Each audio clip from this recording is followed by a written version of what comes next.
दोस्तों जरा सोचिए, आपकी आंख खुले और आप एक ऐसी जगह फंसे हों जहां चारों तरफ गंदगी हो, बदबू हो और आपका हाथ लोहे की सलाखों में फंसा हो। और सबसे डरावनी बात, आप जिस जगह हैं वो ठीक 1 घंटे बाद बम से उड़ने वाली है। आज की कहानी एक ऐसे ही आर्किटेक्ट फ्रैंक की है जो अपनी ही साइट पर एक पोर्टेबल टॉयलेट में फंस जाता है।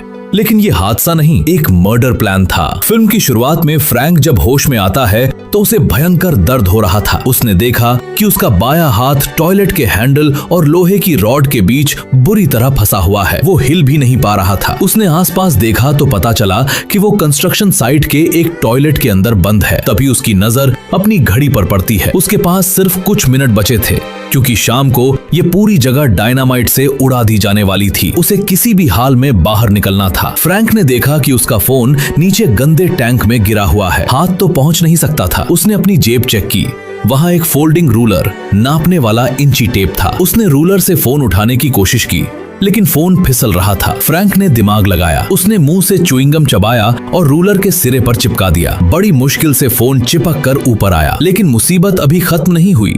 रूलर इतना लचीला था कि उससे टच स्क्रीन अनलॉक नहीं हो रही थी। फ्रैंक ने दूसरा गम चबाया और स्क्रीन पर टैप करके फोन अनलॉक किया। उसने तुरंत कॉल लगाया। हड़बड़ी में कॉल उसकी वाइफ को नहीं बल्कि उसके पार्टनर और दोस्त हॉर्स्ट को लग गया। फ्रैंक ने उसे बताया, भाई मैं टॉयलेट में फंसा हूँ, मुझे बचाओ। दोस्त ने कहा, घबराओ मत, मैं आ रहा हूँ। फ्रैंक को लगा अब वो बच जाएगा। कुछ देर बाद उसे बाहर कदमों की आवाज आई।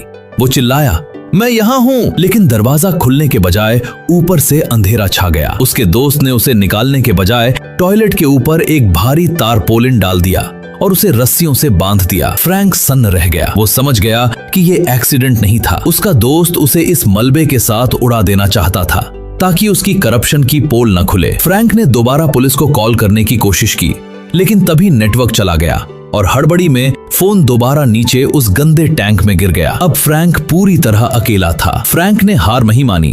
उसे अपने टूल बॉक्स में एक आरी का ब्लेड मिला। उसने पूरी जान लगाकर दरवाजे का लॉक काटना शुरू किया। घंटों की मेहनत के बाद लॉक कट गया लेकिन बाहर वो भारी कपड़ा बंधा होने की वजह से दरवाजा नहीं खुला। फ्रैंक ने दूसरा तरीका अपनाया। उसने अपनी पैंट उतारी, उसे एक हथौड़े पर लपेटा और लाइटर से आग लगा दी। उसने सोचा कि वो इस मशाल को ऊपर वेंटिलेशन से बाहर निकालेगा ताकि कोई धुआं देख ले। लेकिन ये दांव उल्टा पड़ गया। आग से जो धुआं बना वो टॉयलेट के अंदर ही भर गया। फ्रैंक का दम घुटने लगा। उसे आग बुझानी थी, पानी था नहीं, तो उसने अपना सेफ्टी हेलमेट उतारा और नीचे टैंक से वो गंदा लिक्विड भरकर आग पर डाला। बार बार वो गंदा कीचड़ अपने ऊपर और आग पर डालता रहा, तब जाकर आग बुझी। वो पूरी तरह गंदगी में सन चुका था। फ्रैंक वेंटिलेशन के सुराख से बाहर देख रहा था। टाइम बहुत कम था।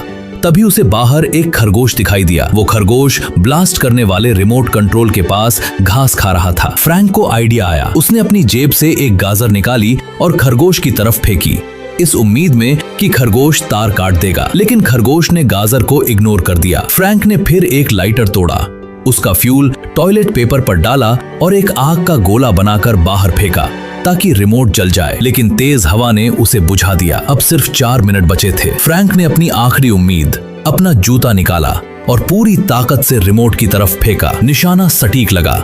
रिमोट का रिसीवर टूट गया। टाइमर 0 हुआ लेकिन धमाका नहीं हुआ। फ्रैंक खुशी से चिल्लाया। तभी वहां बॉम्ब स्क्वाड का एक्सपर्ट बॉब चेक करने आया। फ्रैंक ने आवाज दी। बॉब उसे बचाने ही वाला था कि तभी फ्रैंक का वो धोखेबाज दोस्त पीछे से आया। बॉब पर पीछे से जोरदार हमला किया जिससे बॉब वहीं बेहोश होकर गिर पड़ा और कभी नहीं उठा। दोस्त ने मैनुअल तरीके से बम का स्विच दबा दिया। एक जोरदार धमाका हुआ। बूम! सब कुछ मलबे में बदल गया। लेकिन कहानी यहाँ खत्म नहीं हुई। टॉयलेट का वो लोहे का बॉक्स मलबे के नीचे दब गया था लेकिन फ्रैंक जिंदा था। फ्रैंक ने होश संभाला।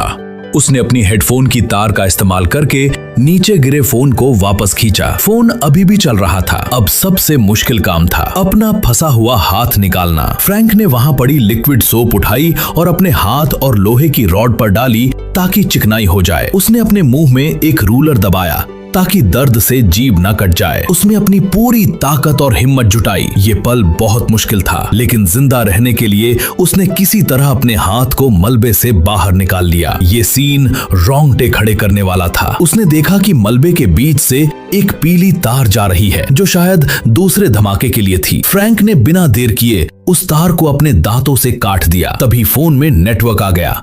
उसने तुरंत पुलिस को कॉल किया और सारी सच्चाई बता दी। आखिरी सीन में हम देखते हैं कि रेस्क्यू टीम मलबे को हटाती है। फ्रैंक, जो खून और गंदगी में सना हुआ था, वो बाहर निकलता है और सूरज की रोशनी को देखता है। उसने मौत को हरा दिया था। तो दोस्तों, ये थी फिल्म की कहानी। ये हमें सिखाती है कि चाहे हालात कितने भी बुरे क्यों ना हो, अगर दिमाग शांत रखा जाए तो हर मुसीबत से निकला जा सकता है। आपको ये सर्वाइवल स्टोरी कैसी लगी? कमेंट में बताएं।